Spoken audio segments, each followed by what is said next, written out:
Salut les amis! Aujourd'hui, je vous emmène faire un tour en bateau sur la Dordogne, dans le sud-ouest de la France. C'est parti! La Dordogne, rivière majestueuse du sud-ouest de la France, fil d'eau tranquille mais puissant, témoin de milliers d'années d'histoire. Aujourd'hui, nous allons voyager à travers le temps et l'espace, depuis sa source jusqu'à son embouchure et découvrir les secrets qu'elle murmure encore. La Dordogne prend sa source dans le Massif central.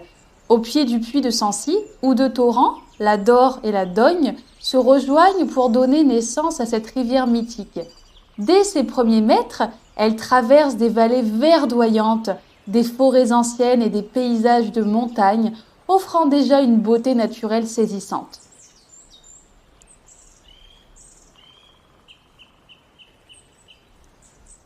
Tout commence il y a plus de 20 000 ans, à l'époque de la préhistoire. Les hommes s'installent sur ces rives, profitant de l'eau, du poisson et de la fertilité des terres alentours. Les grottes de Lascaux, par exemple, témoignent de cette présence humaine et montrent que la Dordogne a toujours été un refuge et une source d'inspiration pour l'homme. Au Moyen Âge, la rivière devient une voie stratégique et commerçante. Le sel, indispensable pour conserver les aliments, remonte ses eaux depuis Bordeaux et les côtes atlantiques pour nourrir les marchés du Périgord et du Limousin. Le bois, le vin, les céréales suivent le même chemin. Et les châteaux comme Baynac, Castelnau et Marquessac se dressent le long des rives, contrôlant le commerce et protégeant les villages. Mais la Dordogne inspire aussi la crainte. À cette époque, beaucoup croyaient que ces eaux pouvaient provoquer des maladies terribles comme la peste. Les habitants évitaient donc de s'y baigner ou de s'y approcher de trop près, respectant cette rivière à la fois nourricière et mystérieuse. Et au fil des siècles, la Dordogne devient un symbole de culture, de tradition et de nature. Elle traverse des villages pittoresques, des falaises calcaires et des forêts luxuriantes. Les moulins à eau jalonnent ses rives, les ports s'animent et les habitants prospèrent grâce à ses richesses.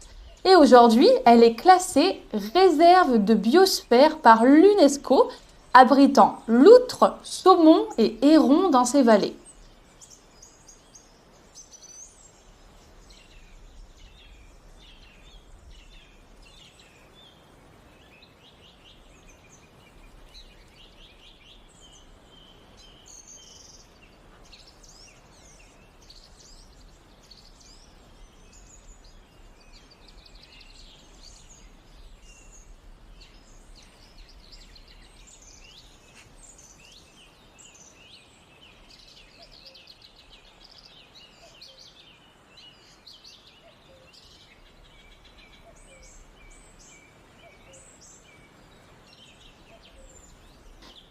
La Dordogne poursuit son cours majestueux sur près de 480 km, serpentant à travers le Périgord, le Limousin et l'Aquitaine, avant de se jeter dans la Garonne et de former l'estuaire de la Gironde, le plus vaste d'Europe occidentale.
La Dordogne n'est donc pas seulement une rivière, c'est un témoin vivant de l'histoire, où passé et présent se rejoignent.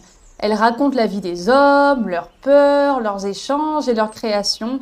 Elle est le lien entre la nature, la culture et le mystère. un fil d'eau qui continue de captiver ceux qui prennent le temps de l'écouter.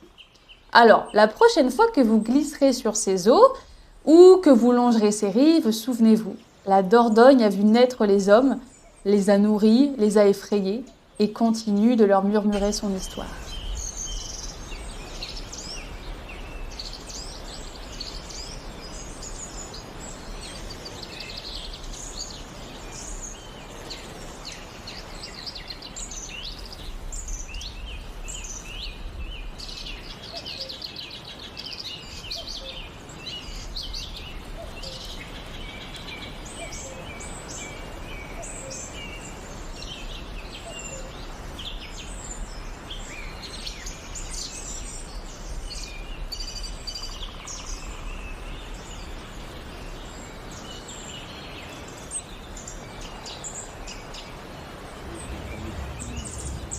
Seulement 20.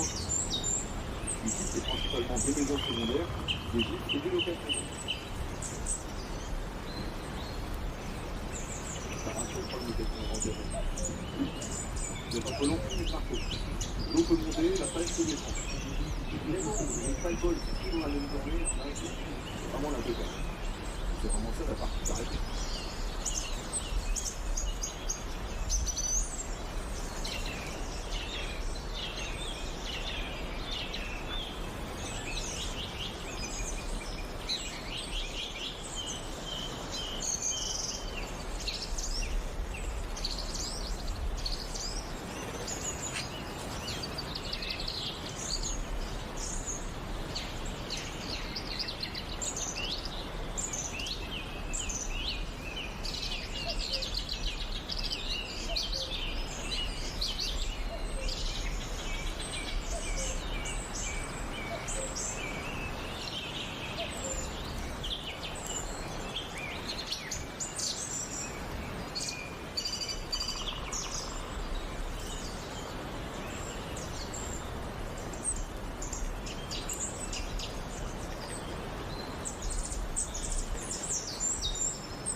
Pour éviter la contamination du village.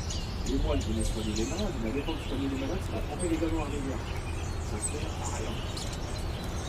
Par contre, on peut quand même garder des protocoles parce que ces cerveaux à l'époque comme une arme de défense. Je crois que le village était fortifié, imprenable avec des remparts. Il y avait une faiblesse, je crois qu'il montait la falaise et une anneau de maison. En cas d'attaque de ce côté-là, on sortait des tranches d'épaule qu'on avait armées, une pincette dans la main, le pic dans l'autre, et c'était franchement en première ligne. Ah, c'était de la chair à canon. Enfin, des bouts de chair à canon, ils sont un peu pleins. Donc, toujours un morceau.